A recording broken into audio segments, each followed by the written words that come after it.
वो महल तो आपका अस्तित्व ही है। बताइए, आपका ही अस्तित्व है तो आपसे दूरी कैसे हो सकता है? तो वो बंगला आपको चाहिए कि नहीं?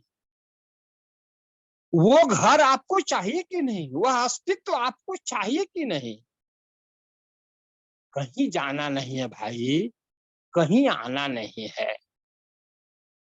सिर्फ अपनी बंगला को चिन्हना है, अपना घर को चिन्हना है।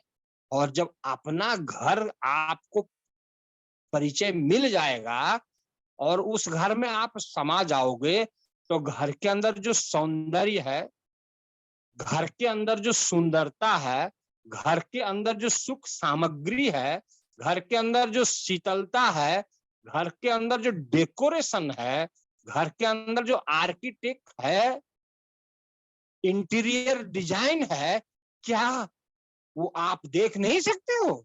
सहज में देख लोगे, खाली प्रवेश करना बाकी है। प्रवेश करते ही सब दिखाई देगा घर के अंदर। तो आपका अस्तित्व तो पहले आपको पता चले, जिसको आत्मा कहते हैं। और आत्मा के अंदर ही परमात्मा दूध और घी के जैसा साथ में ही रहता है। लेकिन ये सूरत जो है ना, वो आत्मा से अलग होकर के भटक रही है, कुकुरिया के जैसा भटक रही है।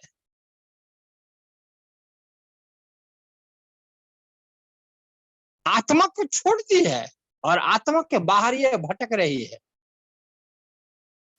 अरे साहब का भजन सुने हैं ना, संभालो सखी सुरती फूटे ना गगरी, संभाल सखी सुरती फूटे ना गगरी। क्या साहब बोला भैया? क्या गगरी को संभालने के लिए साहब बोल रहे हैं? अरे वो तो साहब को पता था कि ये संसार की जो बहनें होती हैं, माताएं, ये जब पनघट से पानी लाती हैं घड़े में भर के, तो माथा पर घड़ा को रखती हैं और सहेलियों के साथ बात करते करते वो अपने घर तक पहुंचती हैं। और ये माताएं बड़ा कुशल होती हैं, बड़ा अपने कर्म में परिपक्व होती हैं। पानी से भरा हुआ घड़ा को हाथ भी नहीं लगाती है। और एक घड़ा तो ये साइड में गोद में लेके चलती हैं और एक घड़ा सिर पर, और बातें भी सखियों के साथ करते हुए आगे बढ़ती हैं। घड़ा गिरता नहीं है, ना हाथ का घड़ा गिरता है, ना सिर का घड़ा गिरता है। संभाल सखी सुरती फूटे न गगरी। अरे सदगुरु ने तो एक ही तीर से दो निशाना लगाया है यहाँ पर। वो गगरी तो सचमुच में कितनी परिपक्वता है, कितना प्रैक्टिस है वह माँ को, वह बहन को, जो घड़े को बिना पकड़े हुए पनघट से लेकर के अपने घर तक पहुंचाती है, ले आती है।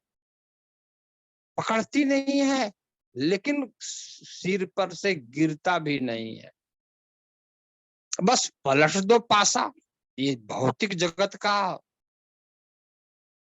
सुघर खिलाड़ी है ये माता बहन, लेकिन एक आध्यात्मिक जगत का सुघर खिलाड़ी साधु होता है कि वो अपनी सुरती को, वो घड़ा जहां पर है, घड़ा को जैसे सुरती से पल पल देखते रहती है, चिताते रहती है और उसको संयम करती है। पकड़ती भी नहीं है, लेकिन सब कुछ सुरती से करती है, ध्यान से। और घड़ा सुरक्षित पहुंचता है पानी के साथ। ठीक उसी तरह से आप अपनी सुरती को सदगुरु भूमि पर, शब्द गुरु भूमि पर सुरती को संभालना है। और सुरती को संभालते संभालते संभालते एक बार जरूर सदगुरु की कृपा से वो घड़ा दिख जाएगा आपको, वो घड़ा दिख जाएगा और घड़े में प्रवेश कर जाएगी ये सूरत। और जब घड़े में प्रवेश कर जाएगी तो घड़े के भीतर शीतल जल होता है।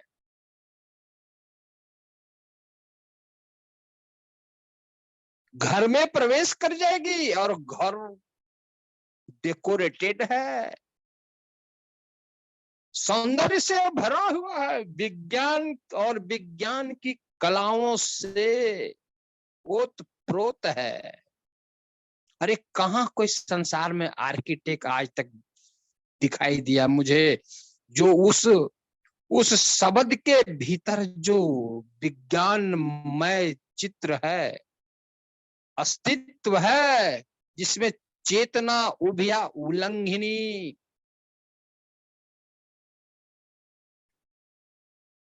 चित्रों को बनाते रहती है। और सूरत को देख देख करके, सूरत को दिखा दिखा करके सूरत उसी में करोड़ों की संपत्ति लुटाते रहती है। स्वाति, सहजा, सिंधु, सर्वना, अंकुरा, सुदया, सुलीला, ये 7 दिव्य सुरतियां, 7 दिव्य वृत्तियों को वहां पर उत्पन्न कर करके ये सूरत को, ये जीव को परमात्मा से सुख देते रहती है। वो बंगला का सुख है, ये सुख कबीर साहब का सुख है। ये कबीर साहब ही जानते हैं सुख को। वो आपका ही तो अस्तित्व है, आत्मदेव आपका अस्तित्व है, आपका सनातन रूप है वह। और उस आत्म देव में परमात्मा लबालब खचाखच भरा है, से घड़े में जल खचाखच भरा है, उसी तरह से परमात्मा भरा है भाइयों। उसी का इशारा सदगुरु ने दिया। अरे कहाँ जाओगे, कहाँ जाओगे? मक्का, मदीना, काशी, काबा, कैलाश, कहाँ जाओगे? वहां तो उदासी के अलावा तुमको कुछ मिलेगा नहीं, थकावट के अलावा कुछ मिलेगा नहीं, धन हरना हरण के अलावा कुछ वहां मिलेगा नहीं, पाप और लाद के लाओगे 2-4 मन यात्रा करके, कुछ मिलेगा नहीं। तीर्थ गए दुई जना, तीर्थ गए दुई जना, चित चंचल मन चोर, अरे ये को पाप न उतरा, उल्टी लाद के आया 10 मन और। यही तो आपके पूजा भक्ति तीर्थ का तो स्वरूप है। कहीं नहीं जाना है मेरे भाई, अपने में ही समाना है, और दूर नहीं नजदीक नहीं, वो तो आपका ही अस्तित्व है। इसी अस्तित्व को सदगुरु कबीर साहब कहते हैं, यह हमारी अपनी संपदा है। इसी का संदेशा, इसी का खबर लेकर के इस धरती पर आते हैं और कहते हैं यह अस्तित्व उस समय था जब धरती नहीं थी, पानी नहीं था, ना माँ थी, ना आसमान था, ना गगन था, ना 10 दिशाएं थी, कुछ नहीं था। उस समय भी वह अस्तित्व था।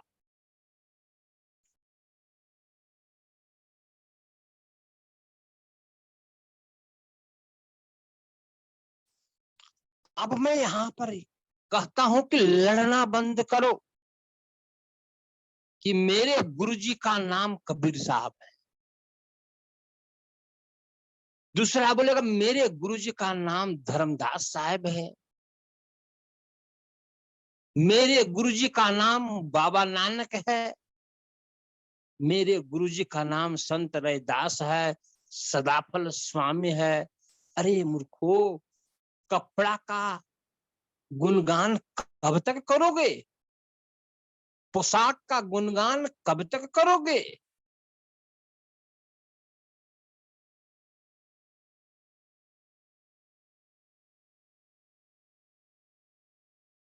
ये देह, ये पांच तत्व का देह का गुणगान कब तक करोगे?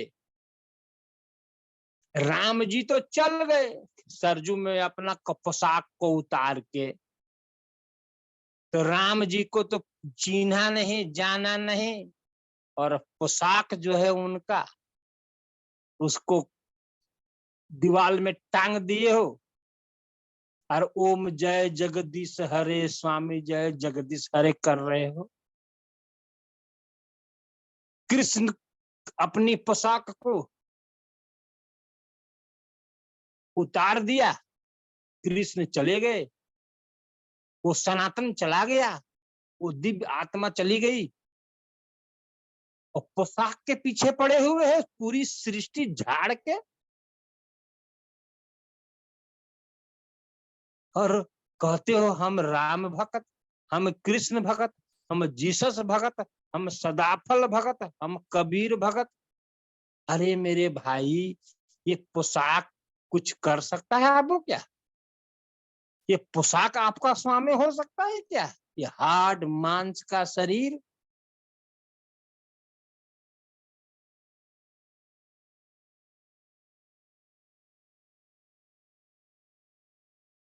ये पोशाक के पीछे पड़े हुए, ये पोशाक आपका भगवान है क्या? कृष्ण भगवान कहते हैं अर्जुन, अरे कोई ऐसा समय नहीं था, कोई ऐसा युग नहीं था, कल्प मनवंतर नहीं था, जिस समय तुम नहीं थे और हम नहीं थे। ये युद्ध की भूमि पर जो तुम्हारे रिश्तेदार है कौरव और पांडव, ये नहीं थे, अर्थात हमेशा थे ये। बस ये अपना पोशाक धारण करते हैं, पोशाक छोड़ते हैं, कपड़ा धारण करता है छोड़ता है, शरीर धारण करता है छोड़ता है। लेकिन किसी को पता नहीं कि कितने बार ये पोशाक धारण किए हैं, कपड़े को धारण किए हैं और छोड़े हैं। हमको पता है अर्जुन, तेरा और मेरा अनेक बार धरती पर जन्म हुआ है, पोशाक धारण किए हैं, लेकिन तुमको किसी भी पोशाक का ज्ञान नहीं है, किसी भी जन्म का ज्ञान नहीं है। हमको सारे जन्मों का ज्ञान है।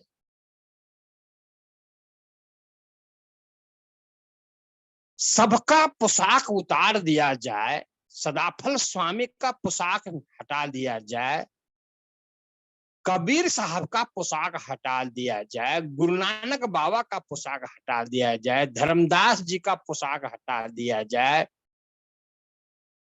संत रैदास जी का पोशाक हटा दिया है, दादू साहब, गरीबदास साहब, चरण साहब, सहजोबाई, मीरा, तुलसी इत्यादि का पोशाक हटा दिया जाए, उसके बाद आपको बोला जाए कि अरे भाई जाके चिन्हो तो तुम्हारा वाला गुरु कौन है, तुम्हारा वाला गुरुजी कौन है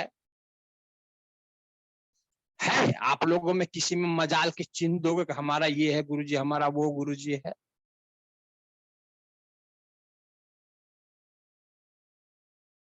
जब आप चिन्ह ही नहीं सकते हो, बता ही नहीं सकते हो मेरा वाला गुरुजी कौन है, तो क्या हिम्मत है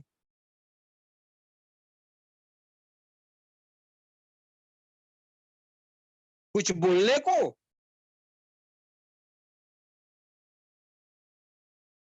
कि पोशाक की वजह से, पोशाक की वजह से आप कह रहे हो मेरा गुरु मेरा गुरु मेरा गुरु। अरे ये बूंद, ये जीवात्मा, ये सुरती,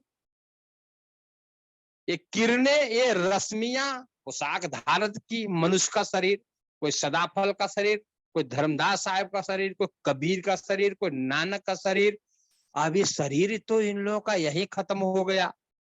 अब वो सुरती जीवात्मा रश्मि रही और वो शब्द में जाके प्रवेश कर गई, जैसे बूंद समुन्द्र में समा गया। तो किसी में ताकत है कि बता देगा कि सदाफल था ये बूंदवा पृथ्वी पर, ये कबीर था बूंदवा पृथ्वी पर, ये धर्मदास था? हमको बता सकते हैं? मंदाकिनी गंगा में आती है, जमुना, गंगा, ये सब, कृष्णा, कावेरी, सब नदियां का अलग अलग नाम है ना जी। भारत में तो बहुत सी नदियां हैं, लेकिन ये सब नदियां कहाँ मिलती है? ये सब नदियां जाकर के सागर में ही मिलती हैं। आप लोगों में से किसी में है ताकत कि ये नदी को अलग से निकाल के दिखा दोगे कि ये कृष्णा है, ये गंगा है, ये कावेरी है, ये नर्मदा है, ये मंदाकिनी है? है किसी में ताकत? जब तक समुन्द्र में नहीं मिले हैं तब तक खूब गाओ और बजाओ, अपना करो अपना करो। जब सब ये समुन्द्र में मिल जाएंगे तो भाई किसी में ताकत नहीं कि कोई चिन्ह दे। उसी तरह से कबीर साहब भी उसी सागर में चले गए, धर्मदास साहेब भी उसी सागर में चले गए, सदाफल स्वामी भी उसी सागर में चले गए, नानक बाबा, गरीबदास साहेब, दादू साहेब, दरिये साहेब, ये सब उसी में वापस चले गए। और लड़ रहे हो आप यहाँ, सीना फुला के चलते हो कि हम अमुक का शिष्य हैं, हम अमुक का शिष्य हैं, मेरे गुरु के जैसा कोई तो हुआ नहीं, ऐसा कर रहे हो। बिन देखे उस देश को मिथ्याकरण विवाद वाली घटना में जी रहे हो, बकबक में जी रहे हो।